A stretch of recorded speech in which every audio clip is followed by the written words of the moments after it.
22 मार्च रविवार को सुबह 7 बजे से रात 9 बजे तक सभी देशवासियों को जनता कर्फ्यू का पालन करना है।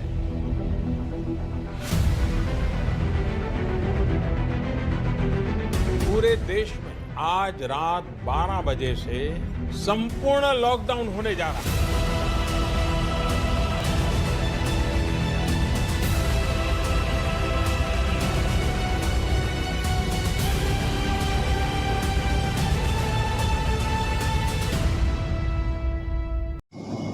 हेलो नमस्कार, जय हिंद। स्वागत करते हैं दोस्तों जो हमारे YouTube चैनल में। दोस्तों जैसे कि 2020 में आए कोरोना महामारी में कई सारे लोगों की जान चले गई, जो कि आप सब बहुत सारे लोग देखे होंगे। और दोस्तों इसमें जो है हमारे SIS का जवान और जो है SIS का जो हमारे जवान है, क्या भूमिका उसका रहा इस स्थिति में। तो माननीय प्रधानमंत्री जी जो है SIS जवानों को जो है कोरोना वॉरियर्स के नाम दे दिया, जो अच्छा काम किया है और बहुत सा रोल रहा क्या भूमिका रहा SIS जवान में और पूरा देश के प्रति। उसमें हम पूरा देश से वीडियो फोटो कैप्चर कर के काट पीट करके जो है वीडियो बना रहा हूँ और आप सबको दिखाएंगे और शेयर करेंगे। तो अच्छा लगे तो आप लाइक सब्सक्राइब जरूर कर दीजिएगा। और चलिए बाकी हम दिखाते हैं आपको बाकी वीडियो। तो फिलहाल चलिए स्टार्ट करते हैं, लेट्स गो। माननीय श्री प्रधानमंत्री जी ने संपूर्ण लॉकडाउन की घोषणा की। मुझे सोचने के लिए मजबूर होना पड़ा, ड्यूटी जाएं या ना जाएं।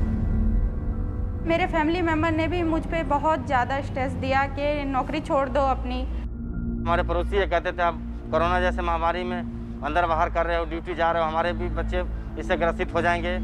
जैसे मैंने उस टाइम देखा भी पुलिस, डॉक्टर, नर्स कार्यरत हैं अभी, तो मैंने सोचा मैं क्यों नहीं कर सकती, मैं भी कर सकती हूँ। हमारी सर्विसेज चूँकि एसेंशियल सर्विसेज में आती हैं, लेकिन ये देश में इसके प्रति जागरूकता नहीं थी। पुलिस वाले कर्मी हमें रोकते थे कि कहाँ आप जा रहे हैं, लेकिन ये सबको हमने सब कुछ को नज़रअंदाज कर दिया।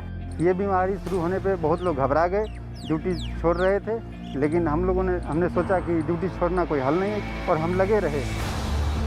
इसी बीच में मेरे पापा का तबीयत ख़राब हो गया था, जिसकी वजह से मुझे बहुत ज़्यादा परेशानी हुई थी और मैंने फ़ोन के ज़रिए ही उनका मोरल सपोर्ट किया। लॉकडाउन के समय परिवहन सेवा ना मिलने की चुनौतियों का मुझे सामना करना पड़ा।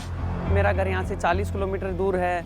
मैं 1-2 बार पैदल भी आया, मैं साइकिल से भी आया, मैंने लिफ्ट भी मांगी, क्योंकि मेरा यहाँ आना बहुत ज़रूरी था। अगर मैं ही यहाँ नहीं आऊँगा तो कैसे साफ़ सफाई होगी, अगर साफ़ सफाई नहीं होगी तो पेशेंट जो आ रहे हैं वो कैसे ठीक होंगे।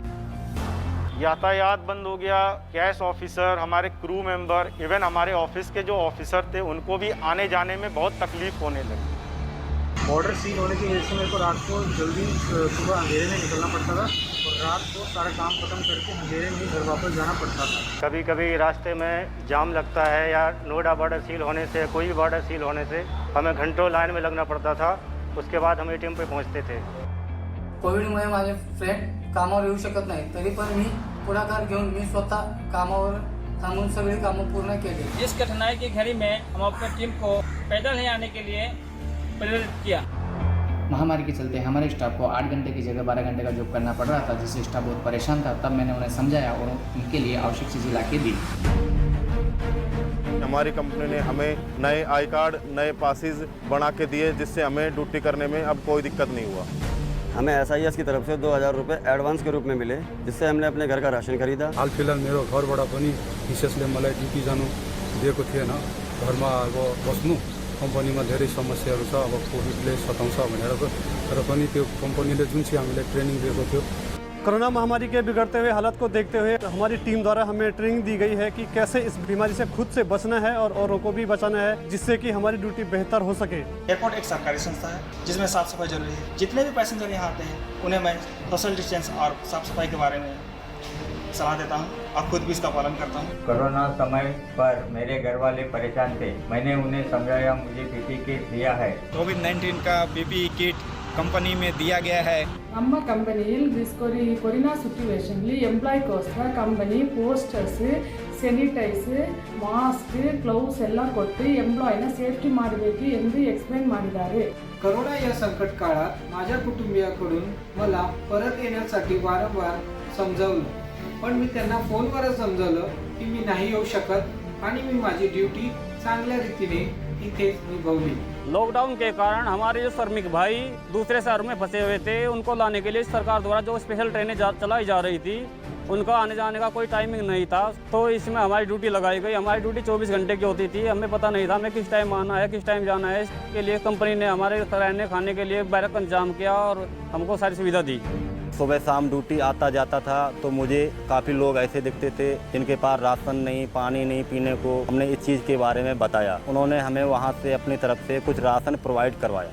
बस स्टेशनों पे, रेलवे स्टेशनों पे वगैरह चौराहे पे जो भी थे उनको हम लोगों ने दूध, बिस्कुट, रोटी जो भी मदद हो सका हम लोगों ने खिलाया। मैंने घर में अपने माँ बाप से सलाह की कि मास्क बनाए जाए और लोगों को बांटे जाए। मैंने मास्क बनाए और अपने झुंड के साथियों को बांटे।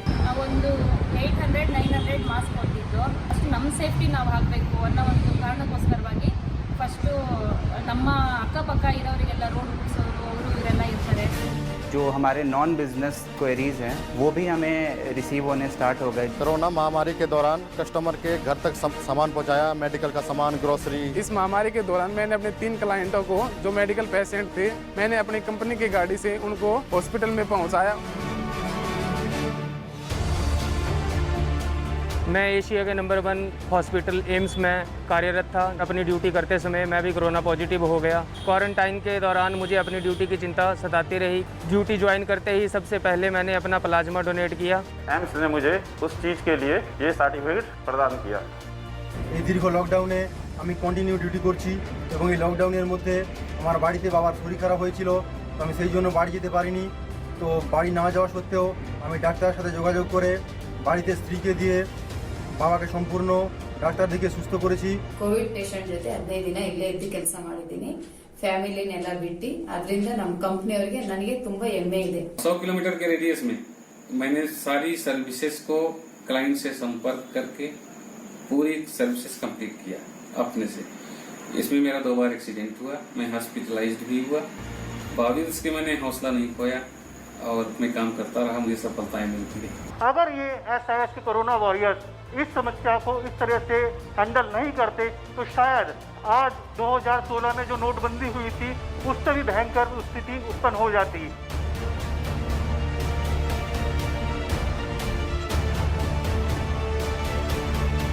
मुझे गर्व है कि हमारे देश के प्रधानमंत्री जी ने हमें कोरोना वॉरियर्स की उपाधि दी है। मेरे को बड़ा अच्छा लगता है कि हाँ मैं अपने देश के लिए कुछ कर पा रहा हूँ। अच्छी होके जब पेशेंट अच्छे होके जब जाते हैं तो हम लोगों को बहुत गर्व महसूस होता है।